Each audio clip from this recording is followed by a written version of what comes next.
Okay, so I think changes for India and England have been discussed.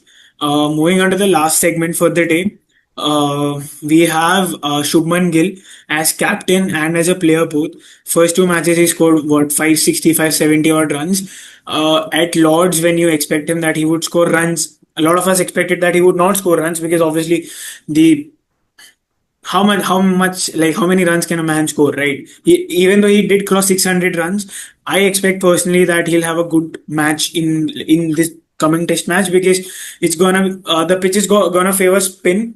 Liam Dawson, he does not really have a problem against left arm off spin, and you saw the way he got out in both the innings. I think he might make a few tweaks in the days that lie ahead, and you might just at least get to see a 50 plus score across the two innings from him. And as a captain, I'm opening it to the floor. Do you think that Shubman Gill's captaincy has been up to the mark in the third and the first match where we have lost? कोई भी बोल I सकता है. feel like हाँ. I feel like yeah, definitely he's lived up to like a leader for the team, right? Even though he's a young chap, he has experienced players like Jadeja and Bumrah in his team. But and not only with his bat, but also like managing the team and kind of building the competitive spirit and the fighting spirit that India under Kohli has built up. Especially with his what do you say, his statement that he made, which I will not quote here, but yeah. So I mean, yeah, it's been a fantastic job, first series as a captain, right? What more can you expect? Scoring 10 billion runs and giving such a good competition. I am quite happy to see that India's at least test team is in great hands. And again, asking again to everyone here, is that he obviously had that interaction with the English batsman on day three, was it? Yeah. So he asked everyone, the English batsmen, to grow some bats to score runs, but unfortunately, they could not do that. But he obviously learned a very harsh lesson in the fourth innings that if you obviously go against Ben Stokes and his team, they are obviously not going to keep mum at their home and then come back to you. So expect a lot of fiery spells from the English bowling against him as well. One thing I would like to discuss with everyone here is the moment he got out late on day four, you saw a lot of England fielders were in his ear trying to sledge him. And unlike Kohli, he was rattled by it and he could not keep up with the competition. I Krishna. feel like that's just the youth in him, right?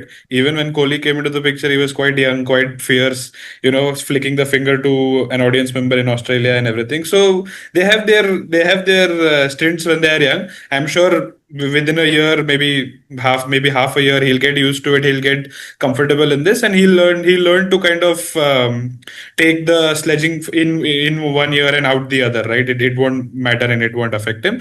Small stints happen, bigger problems have happened. Nothing much to talk about. See, the Uh, problem is that he is not getting support from his peers. He is doing everything with the bat, but the spirit of Karun Nair and other players that are not performing is really hampering the team in a bad way. I would say it brings the morale down. Even if you see the bowling, the fielding in the initial two test matches was really bad. So that definitely brings the morale down, and the scoreline shows it. Guys, now I'm asking the question about predictions. I'll start with Karthik. Karthik, who is your player to watch out for from India and from England, and who do you think will win the match? I think the player to watch out for in the next game would be KL Rahul.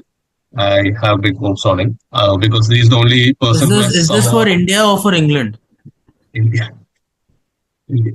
For India because apart from that first match, he has tried to do something like from what I noticed. Yes, there is a lot of selfishness, especially the run out in the recent game. But I think the because we have to win this game, he's one of the bigger established senior players. He will try to I think step up and do something much better. And And player to with watch out for England, from England. Yeah. yeah, I think Ben Stokes will try to take a fight for someone. And who will win? England. Kabir? Uh, I feel like India will win. Player to watch out for Shubman Gill, and England maybe Pope come back? Question mark. And who will win? India. Krishna?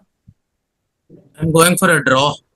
I think the match will be drawn, and for I think the best performing player for India would probably be. I don't want to say Rahul. I think Gill will be back. I think Gill will show us all that he can bat in seaming and swinging conditions. For England, I think it's about time Stokes gets a big score. He's done well with the ball, but I think he's going to do well with the bat, and I think it's going to be a draw. Rehan? I think England will win this one. Jaiswal would be the top scorer, is what I feel, and Joe Root from England. Stood? Satya? Yeah, I think for me it's Jaiswal. I think he'll serve up some nice pani puris on a spicy pitch. And yeah, from England side, I think Jamie Smith. And it's going to be a draw according to me. For me, I think India to win. My player to watch out for from India would be Washington Sundar, coming on the back of a 4 wicket and a lot of confidence because the pitch will turn. And from England, it would be interestingly, I would like to go for Liam Dawson. I would like to see what he offers. So these are my players to watch out for. And I think it's a divided platform. I think a couple of people in favor of England, a couple of people in favor of India, and a couple of people in favor for draw. So that's it, guys, from our end for this video. Before we close this video, there's a minute left in the meeting, and we are gonna give this platform to Krishna. He wanted a minute to talk about KL Rahul. Krishna, the platform is yours. He's just very frustrated with the way he got Pant run out, and yeah, I felt that was a match-changing moment because the ball was doing absolutely nothing. Rahul and Pant were very comfortable in the middle, but suddenly Sir wanted his century before lunch for some reason and decided to sacrifice Pant. And the more frustrating thing was that right the next ball after he got his century, he lost concentration and got out to fucking Shoaib Bashir of all people. That really just pissed me off.